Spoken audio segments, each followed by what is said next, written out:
So I didn't really have a lot of friends. I didn't understand them. You know, at lunch times I felt like I didn't really have people to talk to, sit with. She's like, are you mad? Do you know what dad will do to you when he finds out? Because he will eventually find out. Do you know what he will do to you? Not just because you dropped out of law school, but then you stole his money.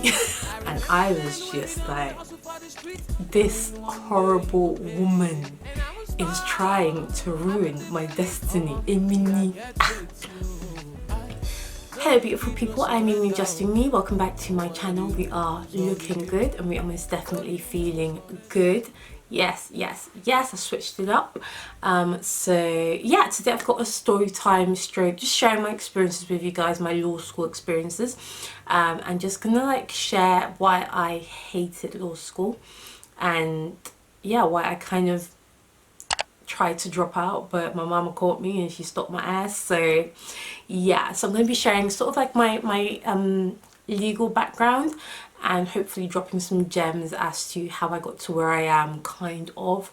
And yeah, okay, so I'll give you guys a little bit of background in case you don't know. I have 3 law degrees. I have an undergraduate degree in law from the University of the West of England in Bristol.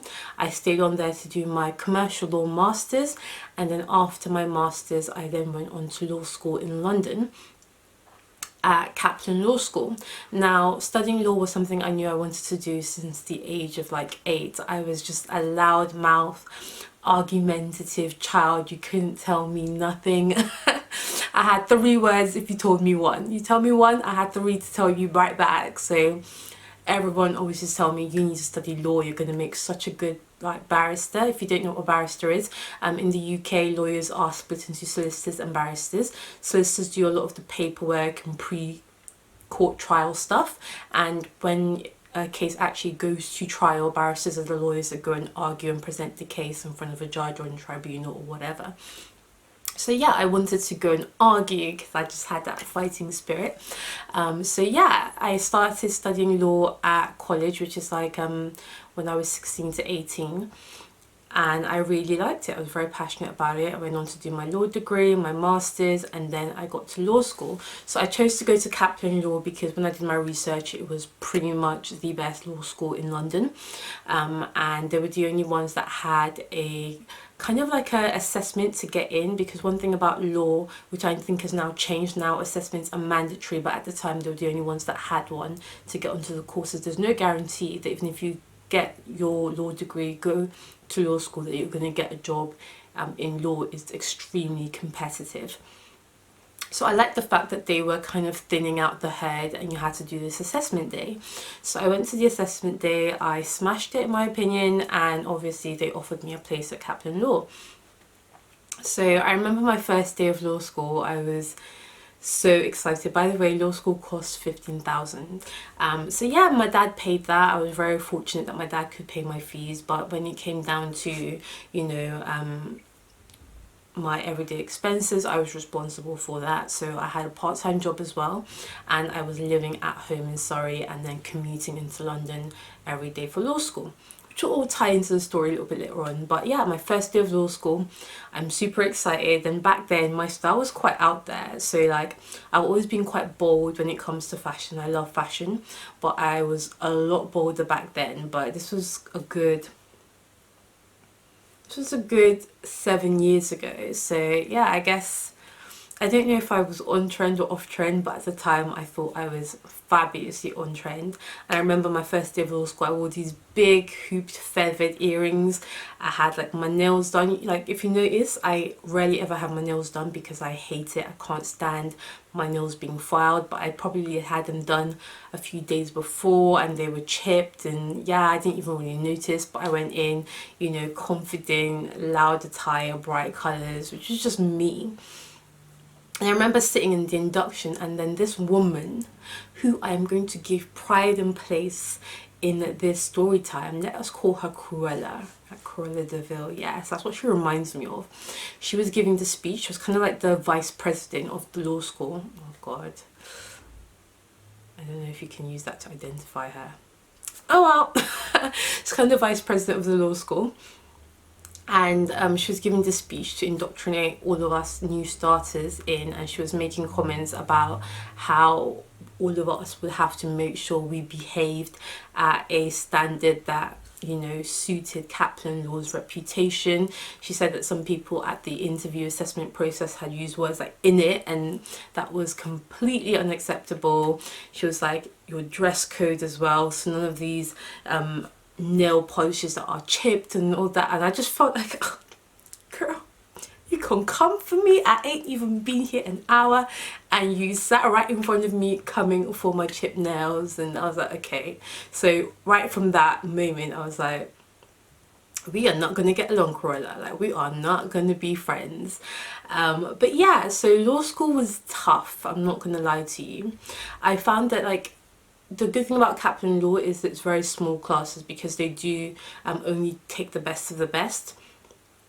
In my little class there were only 12 of us, and 10 out of the 12 the students had gone to Oxford and Cambridge. Those are the only two schools. 10 out of 12 people in my class were Oxford and Cambridge graduates. I, of course, was one of the ones that hadn't gone to Oxford and Cambridge. And if you're American, you don't know what that is. That's like an Ivy League, but the most Ivy of the Ivies. Like, that's like your Harvard, I guess. So yeah. So I was surrounded by these people, and they were extremely smart, extremely bright. And even though I've always been extremely book smart, I've also always been like very socially adept. I've always been very social. I like to go out, I like to drink. My uni years were the bomb, man. Your girl did not stay home. She was out every night, living it up, and somehow I still came up with a 2-1 and a pass with merit to my masters. So yeah, I mean, could I have got a distinction the first? Of course, absolutely. But I was not the stay at home and study. I was the live your best life. And the grades will figure themselves out. Apologies for my list, but I do have my retainers in. I'm trying to just keep them in now when I film. Hope y'all don't mind. But yeah, so these people that I was with, the smartest of the smartest, they felt like out of place. Like I didn't fit in, because they were all very book smart, and like, I hate to say it because it's not that they were socially awkward, but at the time I felt that they were. It was probably more in hindsight that we just weren't that similar. We were never going to be socially, you know, compatible. We just had very different upbringings, different walks of life, and of course everybody was white. So I just didn't get along with anyone. The only person I got on with was, ironically, the only other girl that didn't go to Oxford and Cambridge in my class. So she was like the only friend I had in law school. If I would say a joke, they wouldn't understand it. They probably thought, looking at me, that, oh, this girl, where does she think she's going, dressed like this every day to law school? I was like the definition of legally blonde. I came every day like bright blazers, makeup, hair, heels, like you know, I was making a statement all through law school, and I guess it just didn't, you know, sit in line with them, you know. So I didn't really have a lot of friends. I didn't understand them, you know. At lunchtimes I felt like I didn't really have people to talk to, sit with, you know. I felt like they left me out of a lot of things. They would make plans outside of law school to go for drinks and stuff, and they would leave me out. But at the same time, most of them were from wealthy families. They didn't have to work. Whereas after law school each day, I would head back to Surrey. It was an hour and a half commute, hour and a half to 2 hour commute. I'd head back to Surrey. I had a part-time job waitressing in a restaurant. So I would go bus tables and earn my money to keep my upkeep, because my dad's relatively well off, but like, he wasn't paying for law school and my upkeep, so I had to be responsible in that sense. And also I was doing volunteer work, because I wanted to make sure that when I finished law school I was also hireable, because that's a big thing, you know. When you finish university, a lot of people probably found, or are going to find, if you haven't graduated yet, that having good grades is all well and good, but they want to know what your experience was, where you've worked, etc, etc. So I was volunteering at something called the Citizens Advice Bureau for quite a few hours a week. So I had a lot on my plate with my commute, my job, law school, and my volunteer work as well. So I just wasn't enjoying it.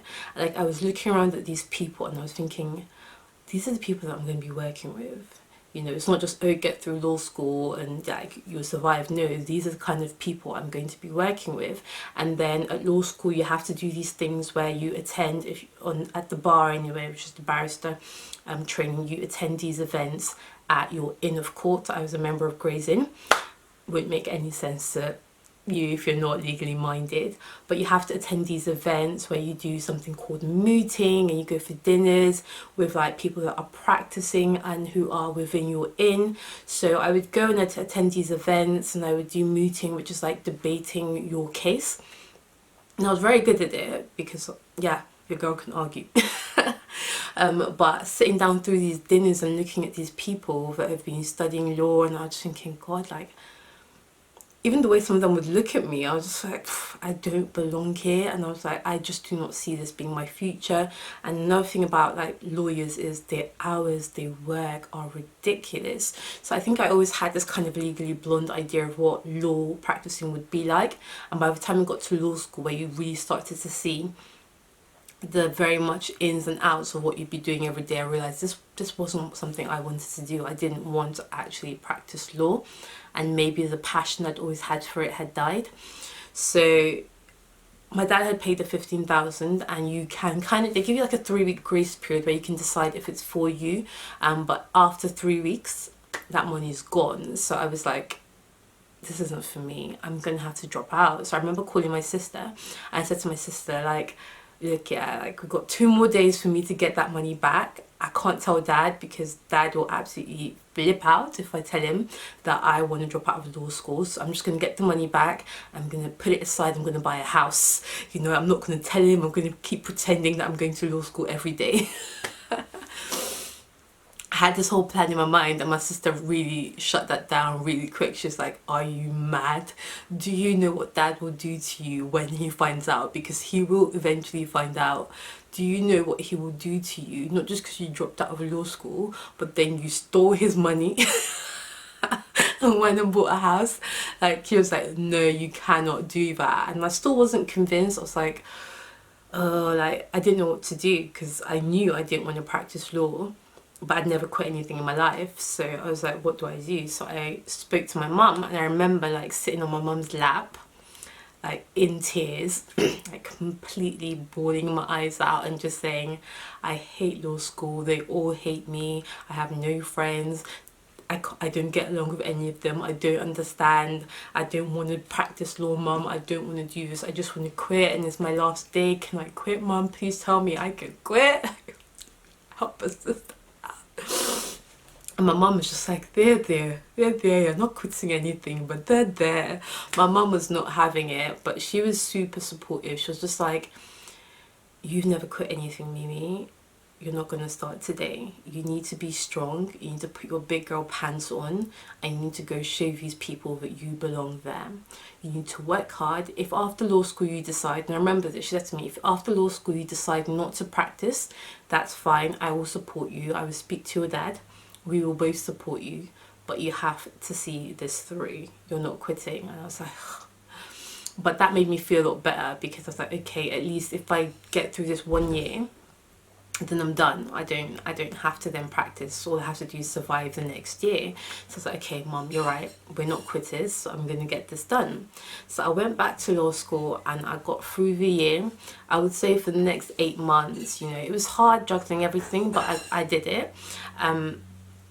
8 months, I would probably say I still made like no headway with these people. But after a while, towards the end of law school, I started to make a few friends outside of my class, and within my class, like they had started to invite me to some social gatherings. I remember one of them, they said, you know what, you're nothing, one of them said to me, you're nothing like we actually thought you were, you know, like I thought you were, not we. But I kind of figured, I don't know what they thought about me, but you know, I felt like we were making headway, and you know, it was nice to finally be included. So my law school experience did start to get better, but this Cruella woman, she taught quite a few of my classes, and she was just hell-bent on making my life miserable. I could tell that she felt that I didn't really belong there.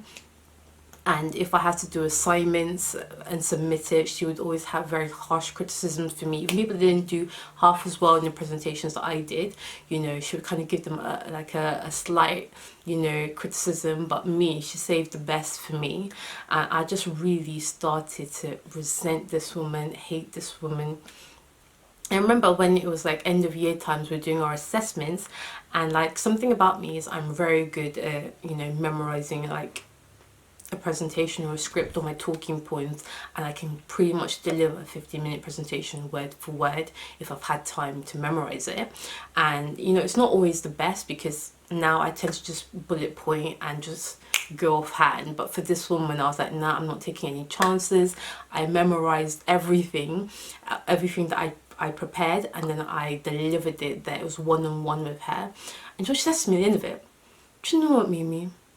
You're very good, you know, at like memorizing and reading out. It came off like a script. You're very good at that. I don't know how you did that, but it was almost like you were reading it from your memory. And I'm like, that's all you have to say.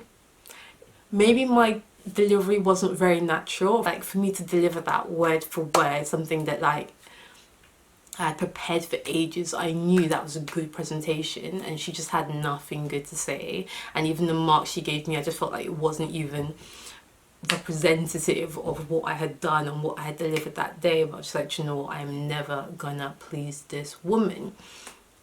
So another thing about law school is you have a 90% attendance rate that you have to meet. If you fall below 90%, you automatically do not pass. Then you have to go through these like extra outside activities and submit all this like paperwork and just a lot of stuff you have to then spend months compiling to justify them passing you if you fall below 90%. So law school ended, we did all our examinations, we got our grades, and I came out with a very competent, which is like anything above 70%, a very competent, which I was just like, thank you, Jesus. So I came out with very competent, and I was thrilled to bits. And then I looked a bit lower and it said automatic fail. And I'm like, Otto Kinney? And it's like, you have 89% attendance, so you do not pass this class. You have to submit all this additional work, and then the committee will decide whether or not you pass the bar. And at that point, like, I can't even explain the devastation. Like, to have worked so hard for a year, to my parents to have like paid that money and then have to go home and say that I'd failed. I was just, I can't explain it. I can't explain it. And I remember crying and crying and crying. And I called my best friend and she was like, it's not acceptable, you're gonna have to fight. You can't, like, no, your parents will legit kill you.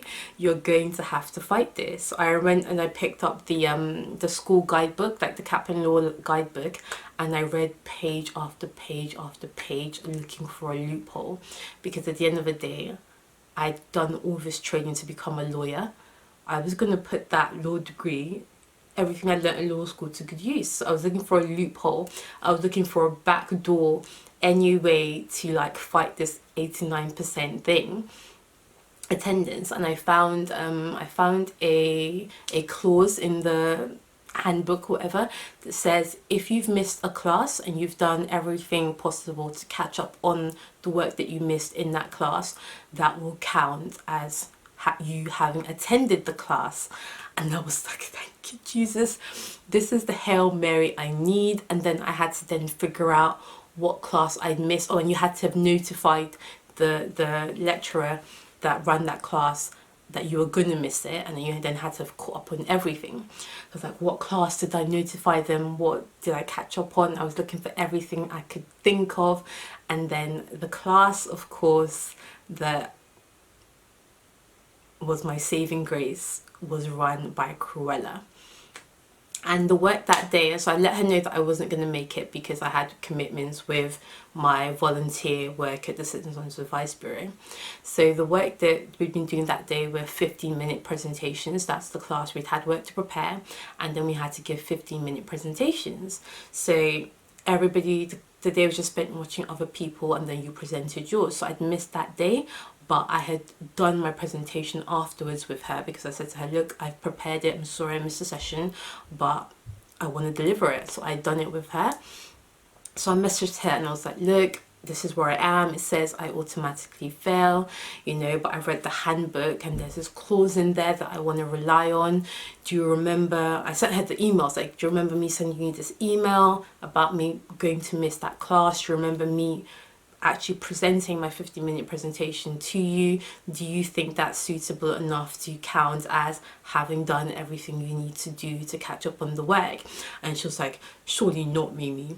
Of course you don't think a 50-minute presentation is enough to count as you having attended a 90-minute class. And I was just like, this horrible woman is trying to ruin my destiny. Emini. Hey, no. So she was the VP of the law school, so I went above her head to the president, and then I emailed him. I was like, look, she's confirmed, the Crows confirmed that I let her know beforehand. She's confirmed that I did do the 50-minute presentation, but she says she doesn't feel that that is enough to count as having attended a 90-minute class. I, however, disagree, because the rest of that class would have just been spent watching other people do their presentations. So in actual fact, me doing my presentation afterwards is pretty much all I would have been doing that day anyway. And he came back and he was like, you're absolutely right, Mimi, like, congratulations on finding that clause, congratulations on arguing your part. You've shown that you have what it takes and you deserve to pass law school. And man, the way I was screaming, like, I remember, like, I was crying on the phone to my best friend, like, I'm like, oh my god, I'm passing. You know, they take that as having me attending that class. I had 90%. I passed, was very competent. I went to church the next Sunday and I was just, you know, I gave a testimony in church. I was like, the devil would try to break you, honey. The devil would try to steer you off your path. But no, darling, after I paid £15,000, you people now want to give me fail. When I'm a child of God, when my mother is a prayer warrior, you people think you're going to fail me. Not today, darling. So yeah, that's my story time, and that was like my law school experience. In hindsight, law school was probably the best part of my education, because every day we were giving presentations, we were, you know, being in court, you know, arguing, and that is really what has prepared me now to go into boardrooms with CEOs, go into boardrooms with like managing directors and just deliver and have that confidence, because I did it every week, every single week without fail, and I have that confidence now. So the skills I picked up in law school, although I never went on to practice, my parents were absolutely great after law school. Never looked for a legal career, never applied for any like bar training contracts, which is the next step. I knew I didn't want to practice, and my mom was absolutely fine with me not practicing, so was my dad.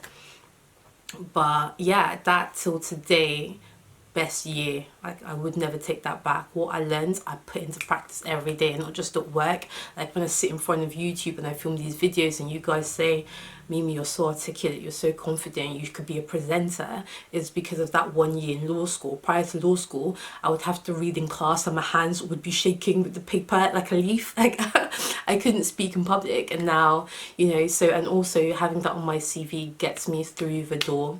But what I want to say to you guys is practice makes perfect, you know. Work on your public speaking, it will always take you far. And also be resilient. So many times people have told me no. That woman was not the first person to tell me no. Somebody else told me no with my master's degree, and yes, I still came out with my master's, you know. So don't let a no ever stop you.